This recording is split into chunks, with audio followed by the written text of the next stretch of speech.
Assalamualaikum warahmatullahi wabarakatuh. Berjumpa lagi dengan Pak Labib ya, Bapak Guru BK di SMP Negeri 1 Arjawinangun. Ya, pada kesempatan kali ini Bapak akan memberikan sedikit materi ya untuk adik-adik semua, untuk anak-anak SMP dan dimanapun ya, untuk siapapun dan dimanapun ya, Bapak akan memberikan sebuah materi ya pada hari ini. Mohon disimak ya. Materi pada hari ini yang akan Bapak sampaikan yaitu mengenali gaya belajar. Nah, untuk sasaran layanannya ini peserta didik kelas 8 ya, jenjang SMP berarti ya. Kemudian tujuan layanan dari pembelajaran ini yaitu peserta didik mampu mengenali gaya belajar yang sesuai dengan dirinya. Nah, jadi nanti dari harapan Bapak dari materi ini ya kalian bisa memahami gitu, mengenali dan memahami gaya belajar yang sesuai dengan diri kalian seperti itu ya. Kemudian dalam layanan ini Bapak memiliki beberapa materi. Yang pertama ada macam-macam gaya belajar, kemudian ciri-ciri dari berbagai macam gaya belajar, dan yang ketiga cara belajar sesuai dengan gaya belajar. Oke ya, sampai sini ya paham ya. Oke. Kemudian, nah, belajar itu apa sih? Ya, belajar adalah kegiatan untuk memperoleh suatu perubahan tingkah laku dengan memperoleh informasi baru melalui pengalaman. Itu pengertian dari belajar. Jadi, belajar itu adalah sebuah aktivitas gitu ya.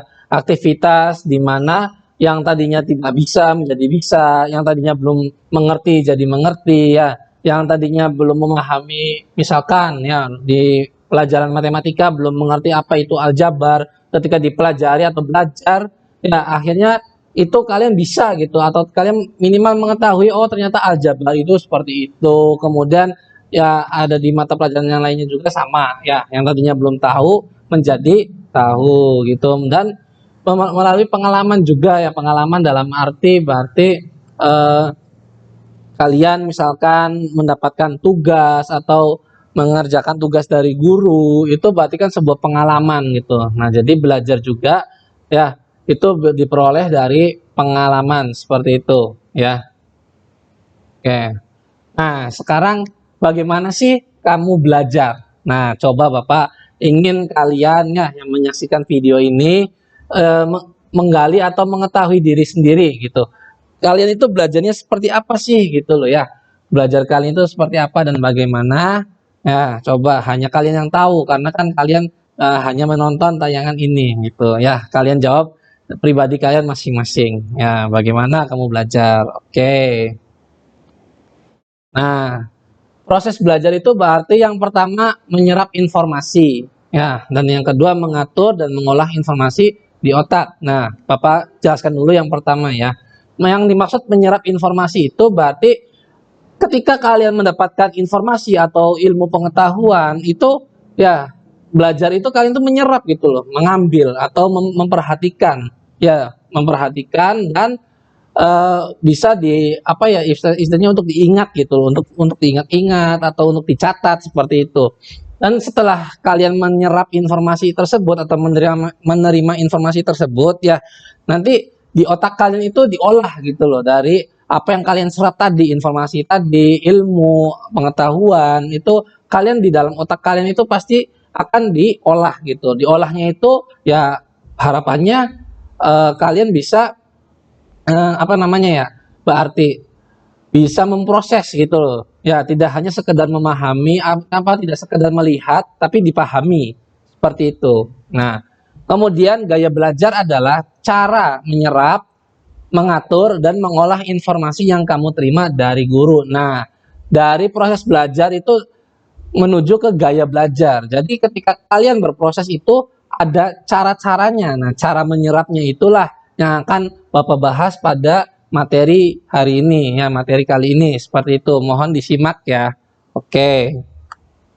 Nah, macam-macam gaya belajar itu ada tiga ya, ada tiga. Yang pertama visual.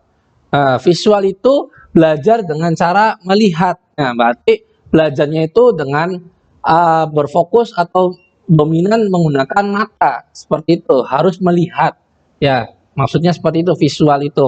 Kemudian yang kedua, auditory. Ya, auditory itu berarti belajar dengan cara mendengarkan. Nah, ketika guru sedang menerangkan, berarti kalian itu fokusnya dengan cara mendengar, misalkan seperti itu ya. Kemudian yang ketiga, ya, kinestetik. Nah, kinestetik itu yaitu belajar dengan cara bergerak dan memegang atau praktek. Jadi kinestetik itu kalian tuh belajarnya itu caranya itu dengan banyak bergerak gitu loh. Ya, banyak gerakan, banyak apa lagi ya? Sebuah ya pokoknya gerakan-gerakan seperti itu. Oke ya. Nah, sekarang lakukan ini. Bapak punya games ya.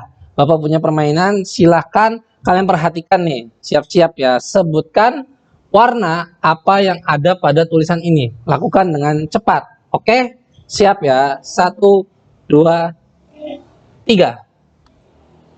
Coba sebutkan warna apa? Ayo, siapa yang betul dan siapa yang salah? Ya. Jadi sebutkan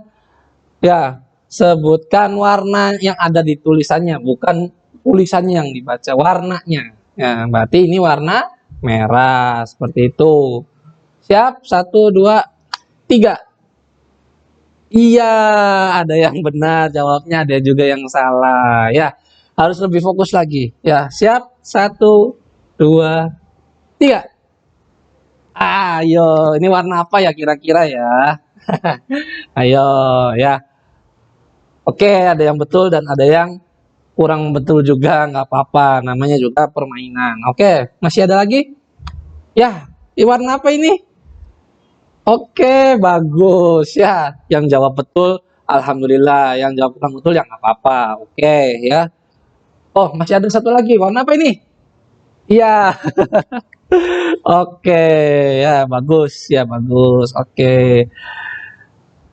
Jika kamu menjawab dengan benar tanpa kesulitan berarti mungkin ya kamu itu pembelajar tipe visual ya. Jadi coba tadi diulang lagi ya.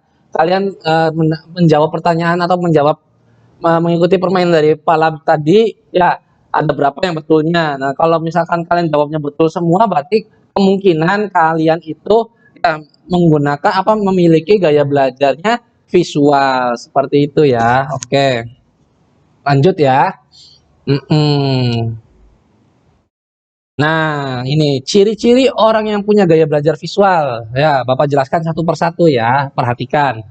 Yang pertama, mengingat apa yang dilihat daripada yang didengar. Jadi, daya ingatnya kalian itu ketika kalian bisa melihat atau ya pokoknya melihat objek ya, ilmu pengetahuan, materi itu dengan cara melihat dan itu akan mudah diproses oleh kalian ketika tipe belajar kalian itu visual.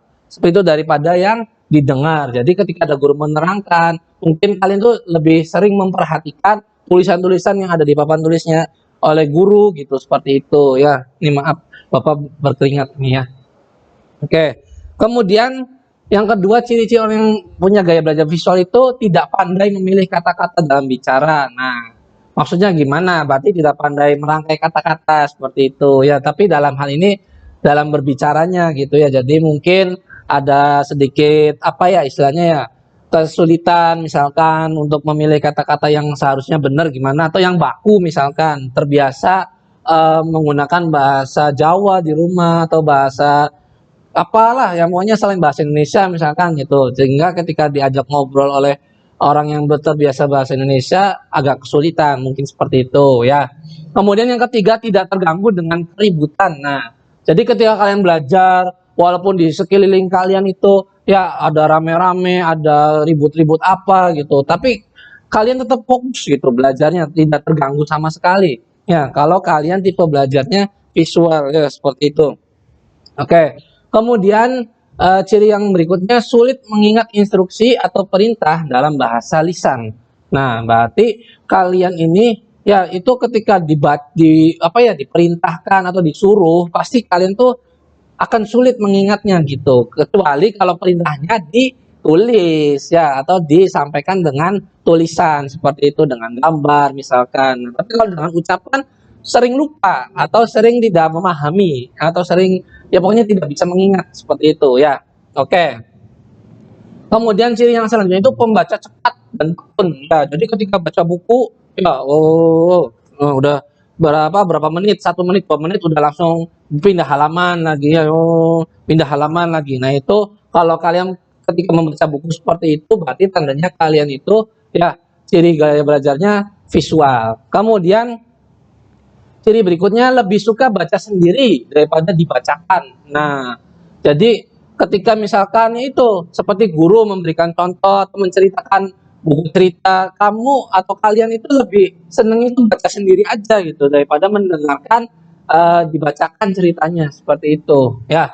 Kemudian ciri yang berikutnya itu rapi, teratur dan teliti. Wah, ini bagus ya. Jadi secara penampilan mungkin rapi, secara eh, penampilan secara berpakaian teratur atau secara waktunya teratur, kemudian secara mengerjakan tugas itu teliti ya, atau dalam hal lain juga seperti itu ya. Kemudian yang terakhir, merencanakan segala sesuatunya atau segala hal itu dengan baik. Jadi memanagenya, mengaturnya itu sangat teratur gitu loh. Ya, sangat baik. Seperti itu. Itu ciri orang yang punya gaya belajar visual. Oke, kita lanjut ya. Nah, sekarang ada tugas nih. Coba ya kalian praktekkan, ya lakukan kegiatan ini. Nah, siap-siap berarti siapkan pulpen dan kertas ya. Jumlahkan deret angka dari atas ke bawah sambil kalian. Nah, ini juga disiapkan nih. Mendengarkan musik rock ya. Kemudian mendengarkan musik slow dan yang ketiga tidak pakai musik. Nah, silakan kalian lakukan apa ya bahasanya berarti 3 kali ya. Pertama kalian mengerjakan tugas ini ya itu sambil mendengarkan musik yang rock, musik keras ya. Kemudian kalian kerjakan lagi menggunakan musik yang slow. Itu yang slow itu berarti boleh pop, boleh jazz seperti itu. Atau yang ketiganya tidak mendengarkan musik sama sekali. Nah, coba nanti Bapak akan tampilkan soal-soalnya ya. Nanti bisa kalian pause untuk dikerjakan ya. Siap ya? Siap. Oke. Nah, silakan dari deretan angka ini kalian jumlahkan sambil tadi ya perintahnya mendengarkan musik rock ya. Kemudian kalau sudah selesai mendengarkan musik slow dan yang selanjutnya tidak mendengarkan musik. Coba ketika kalian mengerjakan ini seperti apa? Oke?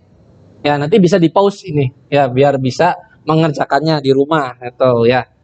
Oke, dari atas ke bawah berarti misalkan contoh nih, yang ini 1547923 dari atas ke bawah berarti dijumlah tuh. 1 tambah 5 terus tambah 4 tambah 7 tambah 9 tambah 2 tambah 3 dan seterusnya. Ya, dikerjakan silakan. Oke. Nah, apa ini gambarnya kenapa begini ya? Jika kamu merasa lebih mudah mengerjakan penjumlahan itu dengan iringan musik, berarti kamu tipe pembelajar auditori. Wah, selamat ya. Jadi ketika kalian mengerjakan soal matematika sederhana tadi, penjumlahan sederhana tadi, kalau kalian sambil mendengar musiknya itu lebih gampang, lebih tenang, ya, lebih konsentrasi dengan musik entah itu rock atau slow. Nah, berarti tandanya kalian itu termasuk gaya belajarnya auditori, seperti itu, ya. Oke. Selanjutnya, nah ciri-ciri orang yang punya gaya belajar auditori. Ya, yang pertama suka bicara kepada diri sendiri waktu belajar. Nah, jadi ketika belajar itu suka ngomong-ngomong sendiri seperti ini. Jadi nanti saya ini. Nanti aku mau ini. Nah, seperti itu suka bicara kepada diri sendiri waktu belajar. Itu ciri gaya belajar auditori yang pertama. Yang kedua mudah terganggu oleh keributan ketika belajar waktu belajar ya, maksudnya ya kebalikan dari tadi cirinya belajar visual, gaya belajar visual ya, ketika ada suara tidak terganggu. Tetapi kalau kalian tipe gaya belajar auditori, ketika ribut ya ada suara, misalkan ada suara hajatan gitu ya, kalian terganggu lagi enak-enak belajar, lagi fokus belajar, terganggu. Nah, oke, yang ketiga mempunyai kesulitan menulis yang banyak tetapi hebat dalam bercerita. Nah, jadi ketika untuk menulis banyak itu mungkin lelah atau kesusahan, cepat capek gitu ya, cepat lelah. Tetapi ketika bercerita bla bla bla bla bla bla bla gitu bisa hebat. Nah, itu ciri gaya belajar auditori. Nah, kemudian yang selanjutnya, ciri selanjutnya dapat mengingat dengan baik apa yang dipelajari dari diskusi daripada yang dilihat. Nah, berarti tipe auditori ini ketika memahami pelajaran atau memahami sesuatu itu harus dengan diskusi. Diskusi itu maksudnya berarti harus lebih dari satu orang gitu, entah 2 orang, 3 orang gitu loh. Jadi dia akan lebih memahami gitu, seperti itu. Kemudian yang ciri yang terakhir yaitu suka menjelaskan dengan panjang lebar. Jadi ketika menjelaskan sesuatu itu ya nggak cukup 1 menit, 2 menit, mungkin bisa 10 menit seperti itu. Ya, suka menjelaskan itu dengan panjang lebar seperti itu. Oke, lanjut ya. Nah, ini selanjutnya ciri-ciri orang yang punya gaya belajarnya kinestetik. Nah, tadi ada 2, yang sekarang yang ketiga kinestetik. Nah, contohnya itu apa ciri-cirinya itu yang pertama bicaranya itu pelan ya. Ketika ngomong mungkin ada teman kalian atau diri kalian juga ya. Ketika berbicaranya pelan, berarti itu mungkin bisa jadi dia itu ciri belajarnya itu kinestetik ya. Ketika ngomong atau berbicara itu pelan suaranya ya. Nah, kemudian ciri berikutnya banyak bergerak, sulit duduk diam waktu belajar dalam jangka waktu lama. Nah, ini. Jadi misalkan ketika lagi di dalam kelas duduk di kursi gitu ya, itu misalkan tangannya sambil apa ya ibaratnya meja nih, tangan sambil gini-gini atau kakinya goyang-goyang gini. Ya nggak mau diem lah pokoknya kalau bahasanya ya. Itu mungkin dia itu memang tipe gaya belajarnya itu tipe kinestetik gitu. Dia nggak mau diem ketika suruh duduk, memperhatikan guru di depan, dia suka goyang-goyangan kaki atau mainkan pulpen misalkan seperti itu. Pokoknya tidak mau diam gitu, seperti itu. Nah, kemudian ciri berikutnya itu menghafal dengan berjalan bolak-balik. Nah, jadi ketika disuruh ada tugas menghafal, yaitu menghafalnya itu tidak bisa apa ya tidak bisa ketika diam, duduk, tenang itu dia harus berjalan-jalan mondar-mandir seperti itu. Nah, itu ciri gaya belajar kinestetik. Kemudian ketika berbicara banyak menggunakan isyarat tubuh. Jadi ketika berbicara misalkan kepala bib, kita berbicara itu menggunakan jari-jari tangan, menggunakan ini tangan, menggunakan jari-jari atau menggunakan apapun. Nah, itu tipe gaya belajarnya kinestetik seperti itu. Jadi menggerakkan tangan ketika berbicara gitu. Ya. Kemudian yang terakhir menggunakan jari sebagai penunjuk ketika sedang membaca. Jadi ketika misalkan ini buku, itu kalau membaca buku jari telunjuknya atau jari telunjuknya ya biasanya ya itu dijadikan untuk apa ya bahasa sininya penuduh gitu ya, tuduh gitu. Buat penunjuk gitu ya. Jadi kayak gini ini gitu ya. Itu ciri gaya belajar kinestetik. Ya, oke. Nah, sekarang cara belajarnya nih ketika kamu itu tipenya visual. Nah, yang pertama belajar dengan gambar, diagram, dan peta. Ya, belajar dengan gambar, diagram, dan peta. Maksudnya apa? Berarti kalian itu harus banyak melihat benda-benda yang ada gambarnya, ada diagramnya, dan peta. Ya, peta itu kan seperti gambar pulau gitu. Nah, itu kalian itu akan dapat memahami ketika belajarnya itu menggunakan cara-cara seperti itu gitu loh. Itu untuk yang kalau kalian tipenya visual.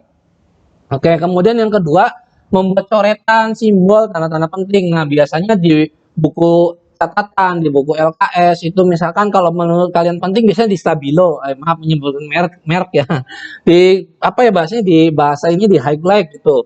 Ya, ini penting nih set gitu atau pakai pulpen boleh atau pakai itu yang tadi Bapak sebutkan. Nah, itu tandanya supaya kalian tuh ingat oh ini tuh penting buat kalian jadi di blok seperti itu dikasih tanda ya.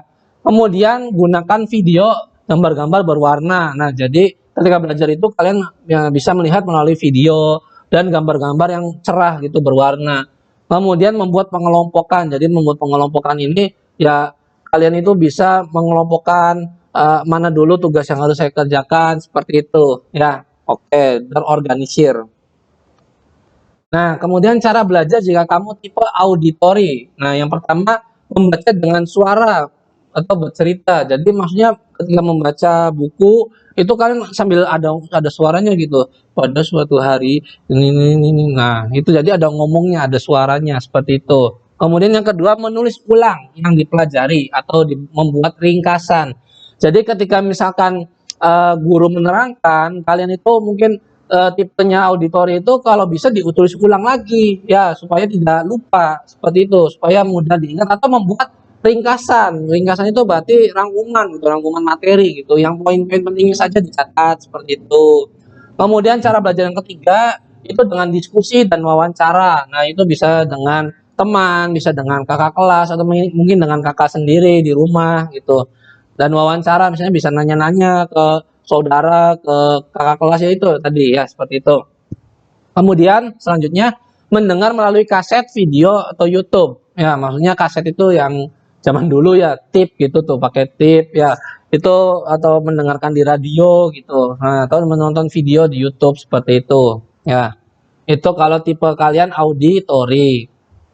Nah, sekarang cara belajar jika kamu tipe kinestetik. Ya, yang pertama melakukan praktek. Nah, mungkin bisa dikatakan kalau yang kinestetik ini biasanya yang menyukai pelajaran olahraga. Ya, jadi senangnya praktek karena kalau olahraga nggak praktek tidak enak ya, tidak seru. Nah, itu. Kemudian yang kedua mengamati demo atau contoh konkret. Maksudnya demo itu dilihat dulu. Ketika misalkan kalian ingin belajar dance misalkan, nah kalian lihat dulu video dance-nya seperti apa, contohnya seperti apa, kemudian baru kalian bisa mempraktekannya. Seperti itu ya. Kemudian cara belajar berikutnya itu ada drama, permainan, aktivitas lapangan. Nah, drama misalkan pelajaran bahasa Indonesia, kalian ketika ada tugas membuat drama, kalian sangat menyukai gitu karena banyak gerakan. Misalkan saya pengen menjadi pemain utamanya Pak, pemeran utamanya. Nah, itu berarti kalian itu tipe belajarnya, gaya belajarnya kinestetik. Kemudian cara belajar yang berikutnya menggunakan model. Nah, Lego, alat-alat praktek, kerajinan tangan, puzzle. Nah, seperti itu ya. Jadi belajarnya itu harus ada bentuknya, alat peraganya ya. Bentuknya ketika harus mempelajari tentang bola basket ya harus ada bola basketnya. Ketika harus mempelajari benda tabung atau ruang apa ya bahasanya kalau malah matematika tuh ya. Nah, itu harus apa iya tabung ruang seperti itu, bangun ruang ya, bangun ruang. Jadi harus tahu tabung itu bentuknya seperti apa, segitiga seperti apa, lima seperti apa dan seterusnya gitu ya. Kemudian menggunakan gerak dalam belajar, yaitu boleh misalkan dalam belajar itu banyak gerak seperti ini. Nah, ya supaya kalian itu bisa menyerap pelajaran dengan kalau kalian tipenya itu kinestetik ya dengan cara-cara seperti ini. Oke. Nah, membangun niat sesuai gaya belajar masing-masing. Pahami nih ya. Kamu itu unik. Nah, unik itu berarti kalian itu berbeda dengan teman kalian, berbeda dengan adik kalian, berbeda dengan kakak kalian, berbeda dengan orang tua kalian. Kalian itu ya diri kalian, gitu. Jadi nggak usah malu, nggak usah minder ya, nggak usah takut, nggak usah khawatir. Jadi diri kamu itu ya itu, ya unik seperti itu. Tidak ada yang sama dengan diri kamu seperti itu kata-katanya ya. Oke, kemudian gaya belajarmu juga unik. Ya, jadi nggak usah apa ya merasa merendahkan diri, nggak usah ngerasa malu. Kok belajar saya seperti ini ya gitu. Nggak apa-apa itu juga gaya belajar kamu. Setiap orang gaya belajarnya berbeda-beda, tidak bisa disamaratakan seperti itu. Nah, semua itu adalah anugerah bagimu ya, anugerah dari Allah Subhanahu wa taala. Ya, jadi harus disyukuri. Alhamdulillah saya saat ini berada di SMP Negeri 1 Azawinangun seperti itu ya. Nah, maka kamu perlu menggunakannya dengan tepat sesuai dengan keadaanmu. Jadi seperti itu ya, harus sesuai dengan keadaan diri kalian. Ya, seperti itu. Oke, kita menuju kesimpulan ya. Setiap orang memiliki bermacam-macam gaya belajar yang dapat membantu untuk belajar secara maksimal. Nah, setiap orang itu berarti punya masing-masing gaya belajarnya dan itu juga membuat belajar kalian itu pasti akan maksimal ya hasilnya. Kemudian kenalilah gaya belajarmu, belajarlah sesuai dengan gayamu masing-masing. Nah, mulai sekarang coba kalian nih setelah melihat video dari Bapak ini, ya kalian coba melihat diri kalian sendiri. Oh iya, ternyata ada 3 gaya belajar. Nah, saya termasuknya yang kemana ya? Ketika kalian sudah menemukan, nah disitulah kalian harus bisa memaksimalkan diri kalian gitu, sesuai dengan gaya belajar kalian supaya kalian itu memudahkan dalam memahami pelajaran di sekolah. Seperti itu. Kemudian yang terakhir, berdoalah agar kalian merasa tenang dalam menemukan potensi dan bakatmu. Ya, kembali lagi, ketika tadi sudah yang namanya usaha dan ikhtiar, kita sebagai umat yang beragama harus berdoa ya, berdoa supaya kita menjadi anak yang pintar, anak yang berbakti kepada kedua orang tua, anak yang berguna bagi nusa, bangsa dan agama. Nah, itu kita kembali lagi seperti itu ya. Jadi kita sudah usaha, sudah berikhtiar, maka kembali lagi kita harus berdoa. Oke. Mungkin itu yang bisa Bapak sampaikan pada kesempatan hari ini ya. Bapak doakan semoga kalian ya menjadi anak yang baik, anak yang berakhlak baik, anak yang bisa menggapai cita-cita. Ya, yang paling penting kalian bisa menjadi anak yang berguna bagi orang tua kalian, ya kebanggaan bagi orang tua kalian. Amin ya robbal alamin. Terima kasih atas perhatiannya. Kurang dan lebihnya Bapak mohon maaf. Ya, terima kasih. Wassalamualaikum warahmatullahi wabarakatuh. Oke.